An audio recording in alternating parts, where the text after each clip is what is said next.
সামনে পরীক্ষা আসছে, আর আপনার প্রথম কাজ হলো যে পড়াশোনার সঙ্গে সঙ্গে বিগত যে 5 বছরের যে প্রশ্ন সেগুলো একটু দেখা। তাহলে আপনি একটা স্বচ্ছ আপনার একটা কনসেপ্ট তৈরি হবে পরীক্ষার উপরে। তো আমাদের বিএস একাডেমি থেকে এই প্রশ্নগুলো বানানো হয়েছে। আজকে আমি আলোচনা করছি চর্যাপদ আর মধুসূদনের নাটক এবং তার কাব্য। আমাদের ফোন নাম্বার পারলে একটু নিয়ে রাখুন, ভর্তি চলছে, প্লাস আমাদের নোটস দেওয়া হচ্ছে, সমস্ত বিষয়ে নোটস দেওয়া হচ্ছে বাংলাতে। 9-10-এর জন্য 199 টাকা মাত্র। এই ফোন নাম্বারে যোগাযোগ করলে আর কি হবে।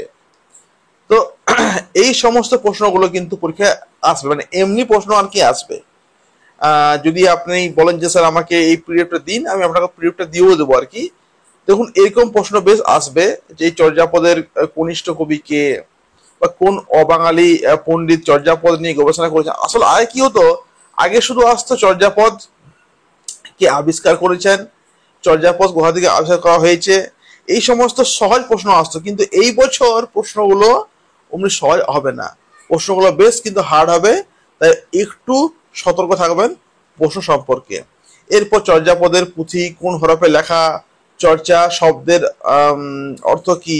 এটা চর্চা হয়ে গেছে, সরি, এটা এটা চর্যা হবে, ঠিক করে নেবেন। চর্যা গীতি নিয়ে গবেষণা করেছেন এমন একজন বিদেশি গবেষকের নাম। তো এই সমস্ত প্রশ্ন কিন্তু আমি অনেক জায়গা থেকে আর কি বের করেছি ঘেটে নিয়ে। এমনি প্রশ্ন কিন্তু আসবে। চর্যাপদগুলি আবিষ্কার হয় কোন সালে, এটা খুব সহজ। হরপ্রসাদ শাস্ত্রী কোথা থেকে পুঁথিগুলোকে নিয়ে এসেছিলেন, খুব সহজ প্রশ্ন। কিন্তু এই যে প্রথম দিকে যে প্রশ্নগুলো ছিল, এই 4-5টা প্রশ্ন বেশ কঠিন।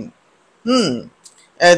চর্যা গীতির পত্রগুলি কোন পাতা লেখা, তাল পাতা, এগুলো খুব সহজ প্রশ্ন।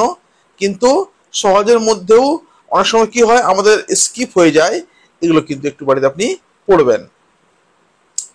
নেক্সট দেখুন কি বলছে না, মধুসূদনের প্রথম নাটক কি ছিল, বা শর্মিষ্ঠা নাটকটির কাহিনী কোথা থেকে গৃহীত হয়েছে।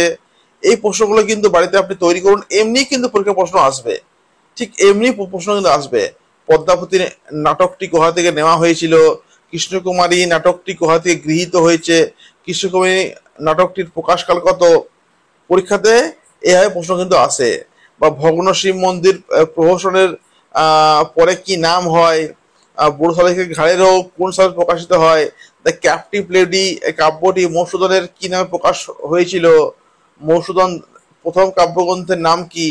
তো এই সমস্ত প্রশ্নগুলো কিন্তু হবে। অতএব বারবার বলছি যে এই প্রশ্নগুলো কিন্তু বাড়িতে একটু দেখবেন। যত আপনি ঘাঁটবেন এই প্রশ্নগুলো, তত আপনার লাভ।